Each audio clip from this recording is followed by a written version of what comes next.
Panorama group, जो सोचता है वो करता है। आपके अपने सपनों का आशियाना। नमस्कार, भारत लाइव देख रहे हैं आप और पक्की खबर के साथ एक बार फिर आप सभी दर्शकों के बीच हाजिर हैं।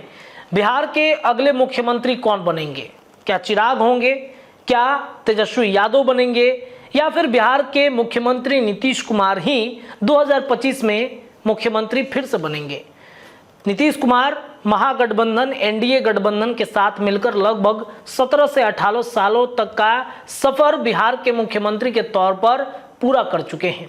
2025 में नीतीश के चेहरे पर एनडीए गठबंधन ने सहमति जता दी है कि बिहार के मुख्यमंत्री के तौर पर नीतीश कुमार का ही चेहरा रहेगा। लेकिन क्या वाकई में एनडीए गठबंधन के साथी ये चाहते हैं कि नीतीश कुमार ही हमारे मुख्यमंत्री बनेंगे? बिहार के मुख्यमंत्री नीतीश कुमार की तबीयत और नीतीश कुमार की सेहत को लेकर सभी चिंतित हैं। उनके पार्टी के नेता भी नीतीश की सेहत को लेकर काफी ज्यादा चिंतन और मंथन करते रहते हैं। नीतीश कुमार को अब आराम करना चाहिए। 17-18 सालों तक नीतीश कुमार ने सेवाएं दी हैं बिहार की और अब उनको अपना पद और कुर्सी छोड़ देना चाहिए। ऐसी बातें मुकेश सहनी हो या फिर मुकेश सहनी के अलावा जो बाकी के विपक्ष दल के साथी हैं वो लगातार ये बात कहते रहते हैं। इसके अलावा बिहार में सत्ता पक्ष में भी एनडीए गठबंधन में भी कई ऐसे साथी हैं जो अंदर ही अंदर इस बात की चर्चा करते हैं कि नीतीश कुमार को अब अपना सेहत का ध्यान रखना चाहिए और खुद ही इस कुर्सी को छोड़ देना चाहिए। तो सवाल ये उठता है कि नीतीश कुमार अगर ये कुर्सी छोड़ेंगे तो बिहार में अगला सीएम का फेस कौन होगा? क्या जदयू के अंदर से किसी ऐसे व्यक्ति को नीतीश कुमार सामने खड़े कर देंगे? अगर जदयू के अंदर से उस व्यक्ति को सामने खड़ा किया जाता है तो क्या भारतीय जनता पार्टी उस पर सहमति देगी? क्या भारतीय जनता पार्टी के अलावा बाकी के जो एनडीए के घटक दल हैं वो क्या उन चेहरों पर विश्वास जताएंगे? क्या नीतीश कुमार तेजस्वी यादव के साथ महागठबंधन के साथ एक बार फिर गठबंधन करके तेजस्वी यादव को आगे बढ़ा देंगे? राजनीति में संभावनाएं कुछ भी कभी भी हो सकती हैं। नीतीश कुमार ने इसको समय समय पर चरितार्थ भी किया है। नीतीश कुमार ने यह भी कहा था कि तेजस्वी यादव को आगे बढ़ाना है। नीतीश ये क्यों नहीं कहते कि भारतीय जनता पार्टी के अंदर कोई भी ऐसे नेता हैं उनको क्यों नहीं आगे बढ़ाना चाहते हैं? ये सवाल हमेशा से भारतीय जनता पार्टी को खटकते रहता है। अब तो सवाल ये है कि कौन होगा नीतीश के अलावा? अगर नीतीश नहीं बनते हैं तो ये भी लोग अब आंकड़ा उठा के दिखेंगे कि बिहार में जातिगत जनगणना आया है तो 36% जो आबादी है उस आबादी में उनको उतना अधिकार मिलना चाहिए। अब 36% की आबादी में जो चर्चाएं होती हैं कि यादव समाज से कोई व्यक्ति को बैठा देना चाहिए, इसके अलावा मुस्लिम समुदाय के व्यक्ति को भी किसी को मुख्यमंत्री बनना चाहिए। भारतीय जनता पार्टी ने कुछ हद तक शहनवाज हुसैन के नाम पर इस बात की चर्चा एक समय में किया था कि शहनवाज हुसैन को बिहार का अगला मुख्यमंत्री बनाया जा सकता है। बीजेपी ने नित्यानंद राय को भी सामने खड़ा कर दिया कि यादव समाज से आने वाले नित्यानंद राय को बिहार के अगले मुख्यमंत्री के तौर पर सामने खड़ा किया जाएगा। यादव का भी दाल नहीं गला भारतीय जनता पार्टी का, मुसलमानों का भी दाल नहीं गला भारतीय जनता पार्टी का।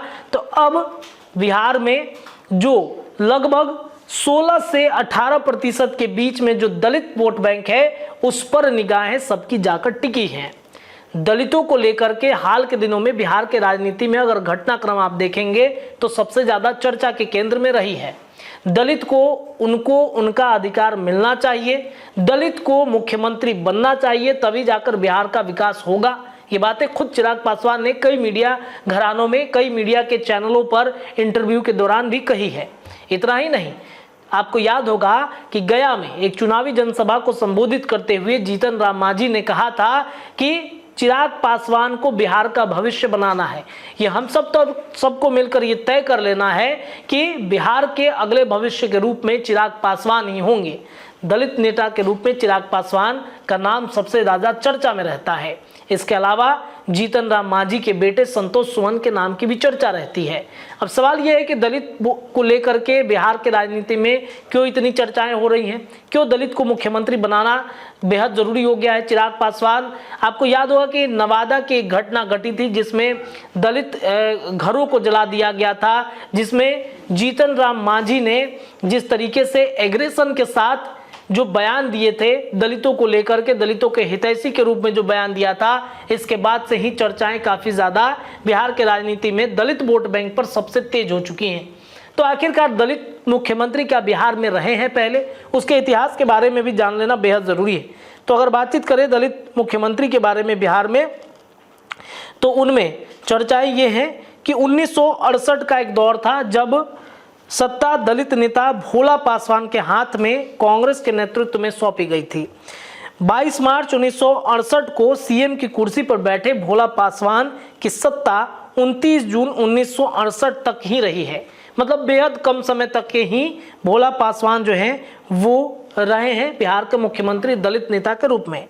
दूसरी बार भोला पासवान 22 जून 1959 को सीएम की कुर्सी पर बैठे और इस बार उनकी सत्ता महज 13 दिन में ही चली गई। तीसरी बार भी भोला पासवान 2 जून 1971 को सीएम बने और इस बार उनकी सत्ता कुल 222 दिन की रही है। 9 जून 1972 को इनकी सत्ता चली गई। दूसरे दलित मुख्यमंत्री के रूप में राम सुंदर दास ने बागडोर संभाली। राम सुंदर दास 21 अप्रैल 1979 से सीएम बने और 17 फरवरी 1980 तक को उनकी सरकार चली गई। इसके अलावा राज्य के तीसरे दलित मुख्यमंत्री के रूप में जीतन राम मांझी ने 20 मई 2014 को शपथ ली। 22 फरवरी 2015 को इन्हें सीएम पद से इस्तीफा देना पड़ा। और कई लोग ये कहते हैं कि चुनाव में दलित वोट बैंक एक बड़ा फैक्टर बनता है बिहार के राजनीति में। अब ये फैक्टर सीएम की कुर्सी तक कितना कारगर होगा या उप मुख्यमंत्री तक जाकर सीमित रह जाएगा, ये आने वाला समय बताएगा। देखिए, आपको ये भी पता है कि चिराग पासवान को अभी जो एनडीए सरकार चल रही है बिहार में, एनडीए सरकार जब बन रही थी जनवरी के महीने, फरवरी के महीने, आप याद कीजिए, जब बिहार के मुख्यमंत्री नीतीश कुमार बिहार में महागठबंधन छोड़कर एनडीए की तरफ आ रहे थे, तब चिराग पासवान के उप मुख्यमंत्री बनाए जाने को लेकर के चर्चाएं खूब उठी थी। चिराग पासवान बिहार के उप मुख्यमंत्री बन सकते थे अगर उन्होंने ये जो ऑफर था वो स्वीकार कर लिया होता, तो शायद आज बिहार के वो उप मुख्यमंत्री के तौर पर जाने जाते। लेकिन चिराग पासवान बिहार के उप मुख्यमंत्री तक सीमित नहीं रहना चाहते, वो बिहार की सत्ता पर काबिज करना चाहते। एक समय में उनके पिता रामविलास पासवान को लेकर के भी खूब चर्चाएं उठी थी। उनके पास भी सीएम बनने के कई ऑफर्स आए थे, लेकिन रामविलास पासवान सीएम ना बनकर समर्थन उन्होंने दिया था और फिर सरकार बनी थी। इसके बावजूद अब चिराग पासवान की राजनीति में भी सीएम को लेकर के चर्चा तेज हो गई है। जीतन राम मांझी का 2024 लोकसभा चुनाव के दौरान गया में चिराग पासवान जब वो उनका प्रचार प्रसार करने पहुंचते हैं तो उन्होंने एक बयान दिया था कि चिराग पासवान को ही आगे बढ़ाना है, चिराग बिहार के भविष्य है। तो क्या वाकई में 2025 या 2025 के बाद बिहार में एक दलित नेता बिहार का अगला मुख्यमंत्री बनेगा? सीएम नीतीश अपनी कुर्सी छोड़ने जा रहे हैं। ये चर्चाएं अब बिहार के राजनीति गलियारे में तेज हो गई। दलित वोट बैंक पर सबकी निगाहें जाकर टिक गई हैं। जदयू के अंदर भी आपको याद है, भीम संसद और भीम संवाद कर जिस तरीके से अशोक चौधरी ने अपनी ताकत दिखाने की कोशिश की, अपनी ताकत के अलावा नीतीश कुमार ने भी दलितों के वोट बैंक को साधने के लिए जहां श्याम रजक को एक बड़ी जिम्मेदारी दी है, तो अशोक चौधरी भी समय समय पर अपनी ताकत दिखाते रहते हैं। हालांकि ये फैसला सब कुछ नीतीश के ऊपर डिपेंड करता है। क्या कुछ नीतीश फैसला करते हैं, इस पर हमारी निगाह है। पक्की खबर के लिए इतना ही। देखते रहिए भारत लाइव। बहुत बहुत धन्यवाद। पनोरमा ग्रुप, जो सोचता है वो करता है।